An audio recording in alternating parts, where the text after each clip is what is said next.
I remember the day Ms. Eleanor Ellie Vance first came over.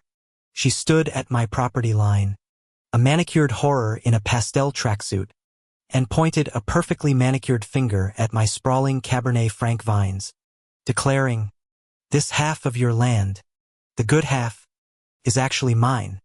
The sheer audacity, the way she said it so casually, as if she were simply asking for a cup of sugar, took my breath away.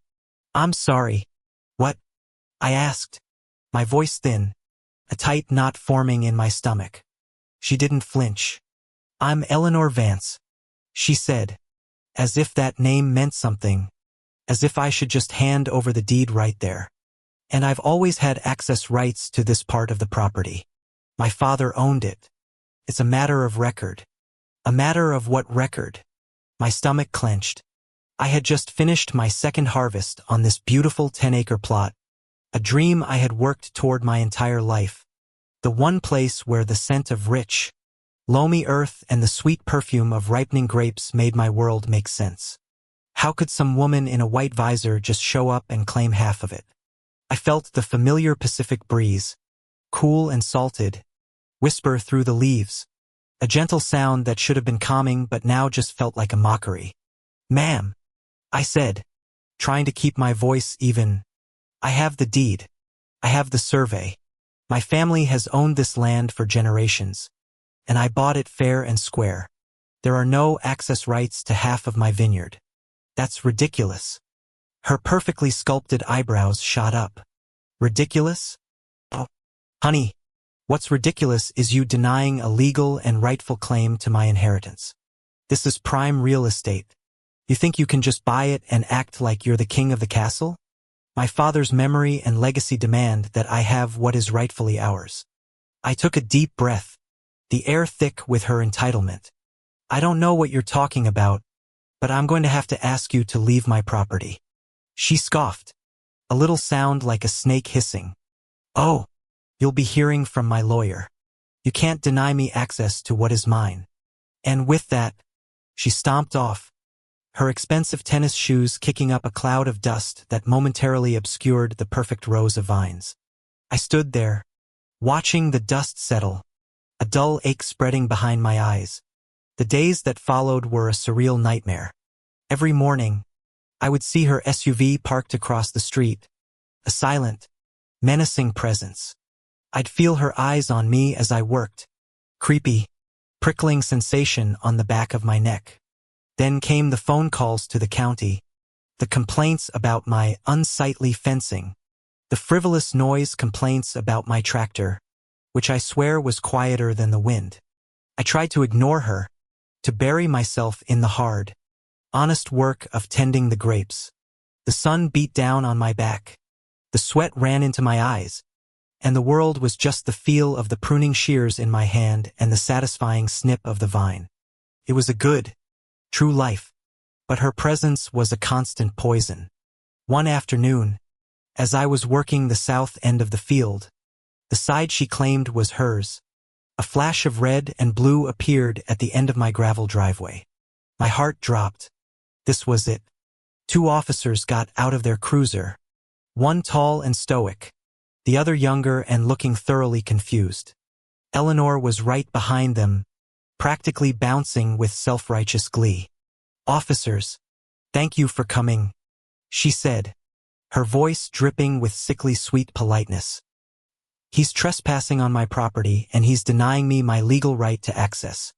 I put my shears down on a post and walked toward them, my hands held up in a placating gesture. "Officers, I'm the owner, Liam. This is my property. I have the deed in the house."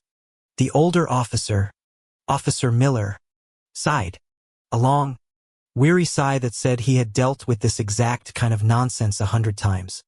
"Ma'am, do you have a deed for this land?" he asked Eleanor. Her face fell for a second. "Well, no, but I have a document. Proves everything." She fumbled in a large designer bag and pulled out a crinkled, faded piece of paper. It looked ancient, like it had been sitting in a shoebox in an attic for 50 years. I felt a pang of relief. She had nothing. I went inside and retrieved my deed, my fingers trembling slightly as I unfolded the clean, crisp document. When I came back out, Miller was squinting at Eleanor's paper. "Ma'am, this isn't a land deed," he said, his voice flat. Well, it's a legal document, but it's not a deed." Eleanor huffed, her face turning a blotchy red. "It's a memorandum of agreement from my father. He owned this entire property before it was subdivided. Clearly grants me, his daughter, access rights to the land." Officer Garcia, the younger one, looked at the document with a curious expression. "This is a weird one," he muttered, tracing a finger over the faded script. "It's not about the land itself. Wait a minute. Mr. Vance, was your father a vintner?"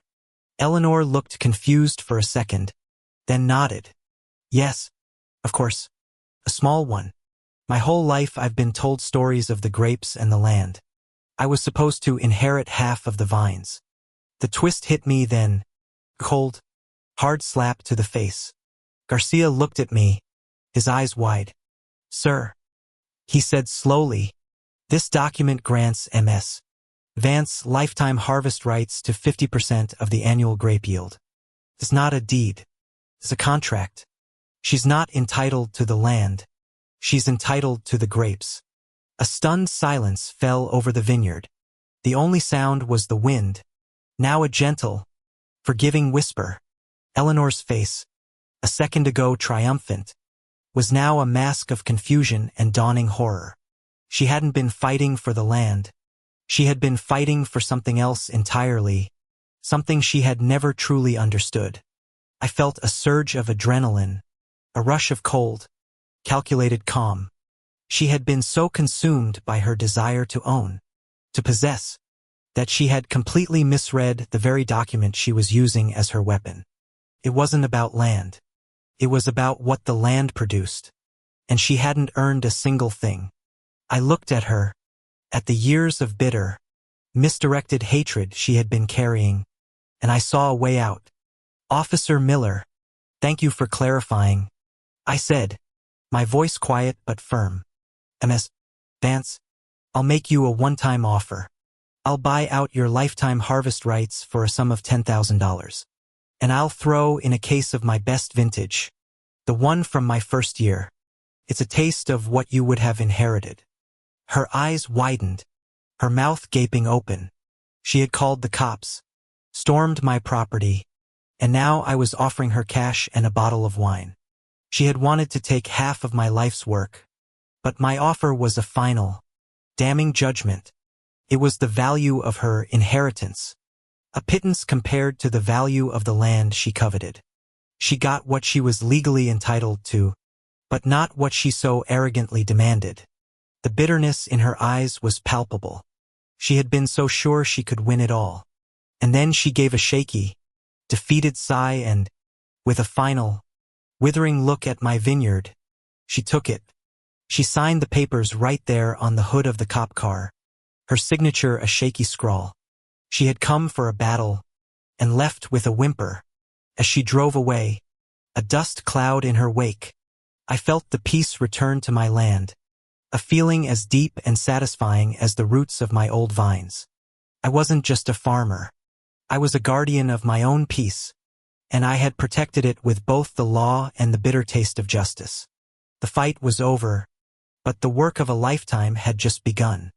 And the vineyard, my vineyard, was finally, truly mine.